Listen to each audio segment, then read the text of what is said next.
ओम गण गणपतये नमः। किसी भी पूजा पाठ के कार्यक्रम में गणेश जी को याद करना सर्वप्रथम उचित है। ओम गणेशाय। कृष्ण गोविंद हरे मुरारी, हे नाथ नारायण वासुदेवा। श्री कृष्ण गोविंद हरे मुरारी, हे नाथ नारायण वासुदेवा।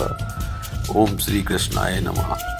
राधे कृष्ण राधे कृष्ण राधे राधे राधे राधे राधे। अहो भाग्य मेरे, जो मैं ये कथा आप लोगों से कह रहा हूँ, सुना रहा हूँ, और आप लोगों के भी जो आप इसको सुन रहे हैं, क्योंकि कहते हैं कि सफला एकादशी, सफला एकादशी सफल से बना हुआ है। जो भी इस कथा को सुनता है या कहता है, उसके जितने भी रुके हुए कार्य होते हैं वो सफल हो जाते हैं। और जो भी काम बहुत दिन से प्रयासरत है, कार्य में लगा हुआ है और काम पूरे नहीं हो रहे हैं, तो उसको सुनने से वो सफल हो जाते हैं। इस व्रत को रखने से, इस एकादशी के व्रत को रखने से और सफला एकादशी के। और अगर कोई भी पाप हो गया हो जीवन में तो उससे भी मुक्ति मिलती है। भूल चूक से कोई पाप हो गया हो तो सबसे पहले समझते हैं इसको सफला एकादशी क्यों कहते हैं। सफल से बना है या सुफल से बना है। जो ये एक शुभ फल प्रदान करने वाली एकादशी है। ये साल की पहली एकादशी, द्वादश युक्त कृष्ण एकादशी, पौष मास की। तो द्वादश युक्त पौष कृष्ण एकादशी, ये एकादशी जो है वो साल की पहली एकादशी अब पड़ रही है और ये शुभ फल देने वाली है। शुभ इसके फल होते हैं। और अगर किसी ने कभी किसी से कोई पाप हो गया हो, भूल चूक से भी हुआ हो, तो उसको ये पाप को नष्ट कर देती है और पापों से मुक्ति मिल जाती है। इस कथा इसकी सफला एकादशी जो है सफल कर देने वाली, इसका वर्णन पद्म पुराण के उत्तराखंड में है। पद्म पुराण के उत्तराखंड में वर्णन है कि पक्षियों में गरुड़ सर्वश्रेष्ठ है, नागों में शेषनाग सर्वश्रेष्ठ है, यज्ञों में अश्वमेघ सबसे सर्वश्रेष्ठ है। इसी प्रकार से व्रतों में एकादशी व्रत सबसे सर्वश्रेष्ठ है और एकादशी व्रतों में सफला एकादशी व्रत या सुफला एकादशी व्रत सबसे सर्वश्रेष्ठ है। अब इसका वर्णन स्वयं कृष्ण भगवान ने किया था युधिष्ठिर से। युद्ध हो रहा था महाभारत का, कई वर्षों से चल रहा था। तो बोला युधिष्ठिर ने कृष्ण भगवान ने से कि कई जाने जा रही हैं, कई निर्दोष भी मारे जा रहे हैं जो कि केवल नौकरी धंधा करने सेना में नियुक्त हुए थे कौरव की, और वो भी मारे जा रहे हैं। तो ये जो पाप हम लोग ले रहे हैं, इसकी मुक्ति कैसे मिलेगी? और ये इतने दिन से युद्ध चल रहा है, इसका कोई फल मिलेगा कि नहीं मिलेगा? प्रयास करते हैं तो प्रयासों का कोई फल मिलेगा कि नहीं मिलेगा? तब कृष्ण भगवान ने कहा कि जो कार्य कर रहे हो उसका फल देने के लिए और पापों को नष्ट करने के लिए सफला एकादशी, जो द्वादश युक्त पौष कृष्ण एकादशी है, उसको करना उत्तम रहेगा। और उसकी एक कथा है, उसको सुनो और इसी का व्रत करो।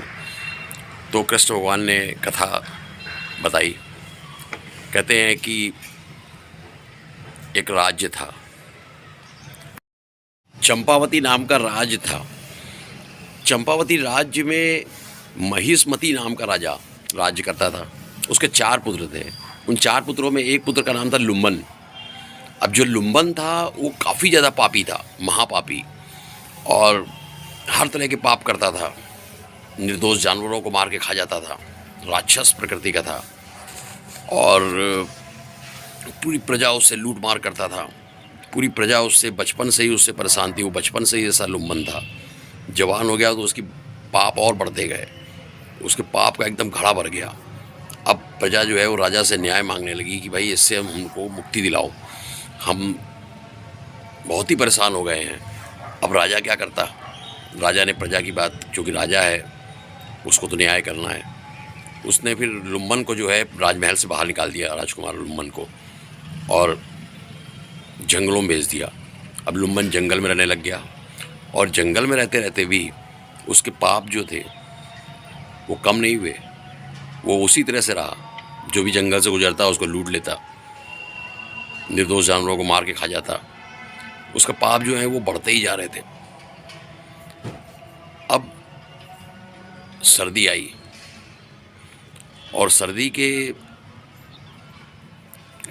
कारण, चूंकि उसके पास कोई न वस्त्र थे न झोपड़ी थी, एक पीपल के पेड़ के नीचे वो रहता था, वो बीमार हो गया। और इतना बीमार हो गया कि वो 2-3 दिन बेहोश हो गया। बेहोश होने के बाद जो है वो चलने फिरने के लायक ही नहीं रह गया, बेहोश पड़ा रहता था। फिर एक दिन, सर्दियों के दिन थे, कड़ाके की सर्दी, एक दिन सूर्य भगवान दिन में चमके, और सूर्य भगवान जब चमके तो उसके प्राणों में कुछ जान, जब उसके अंदर कुछ शक्ति आई तो वो लड़खड़ाते हुए उठा और जंगल में भटकने लगा। अब उसके अंदर इतनी ताकत तो नहीं थी कि वो जानवरों को मार के खा सके। उसने कुछ पेड़ों को देखा जिससे फल गिरे हुए थे, उसने उस फलों को बटोर लिया, और जहाँ पीपल के पेड़ के नीचे रहता था वहाँ ले जाकर रख दिया। बटोरते बटोरते उड़ते उसको शाम हो गई। इतना बीमार और थका हुआ था कि फिर उसको बेहोशी आने लगी, और उसने मन ही मन कहा, नारायण, सब कुछ तुम्हारा ही है, सब तुम्हें ही अर्पण, तुम ही सबके भाग विधाता हो, होते वही जो राम रचि रखा, होते जो सब नारायण ने रच रखा है। तो अब तुम ही जो है इन फलों को भी ग्रहण कर लेना। तुमने हमारी जीवन भी ग्रहण कर रखा है, जीवन में भी ग्रहण लगा दिया, तुम फलों को भी ग्रहण कर लेना नारायण, और ये सब तुमको अर्पण है। और कहते हुए वो बेहोश हो गया। अब चूंकि वो द्वादश युक्त पौष कृष्ण एकादशी का दिन था, उसने कोई भोजन नहीं किया था, और तो उसको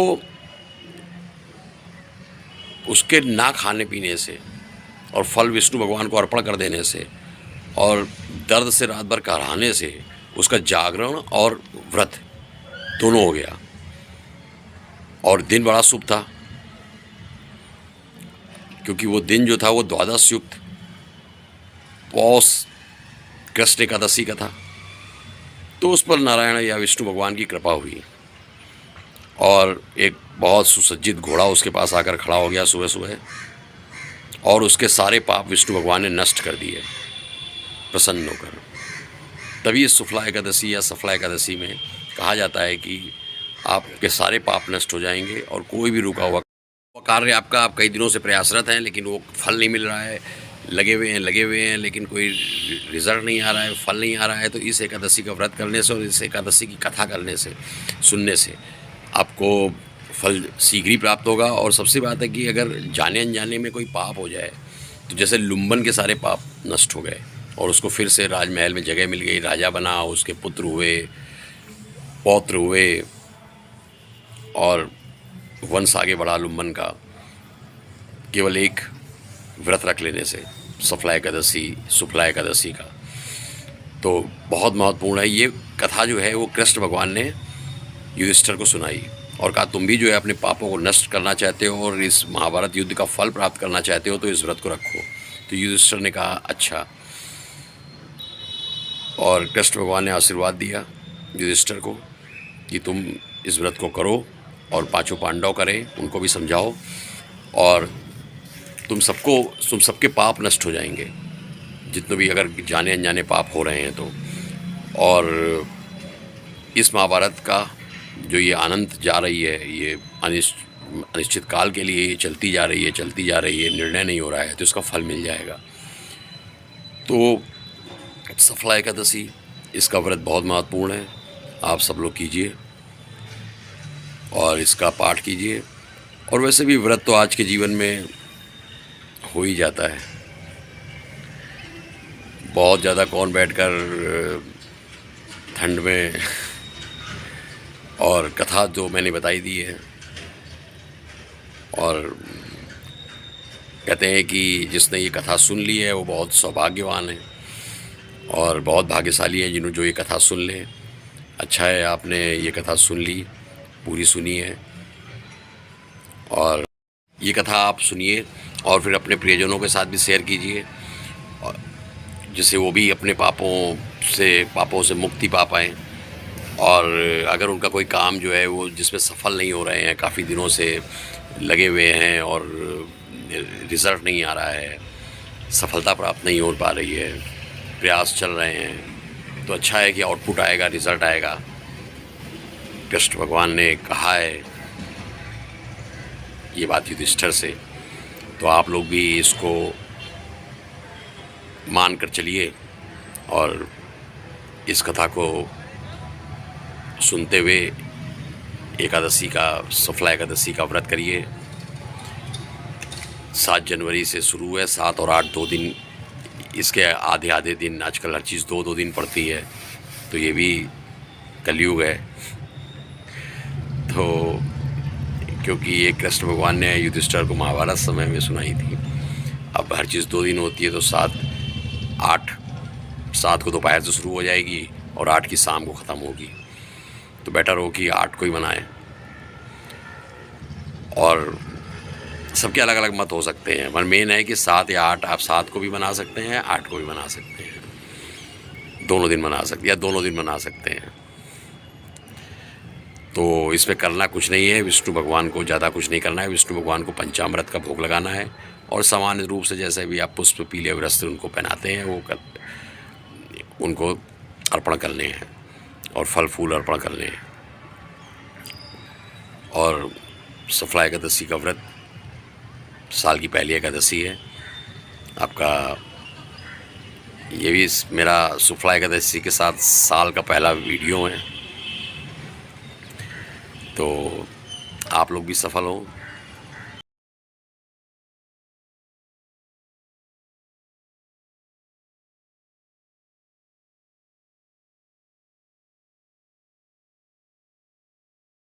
इसमें जो मंत्र जानना चाहें शुक्ला एकादशी का, तो सबसे आसान मंत्र है ओम नमो भगवते वासुदेवाय नमः।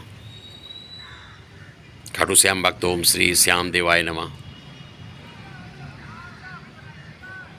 जय श्री श्याम। आपकी शुक्ला एकादशी मंगलमय हो और आने वाला 9 वर्ष 2024 भी। जय श्री श्याम।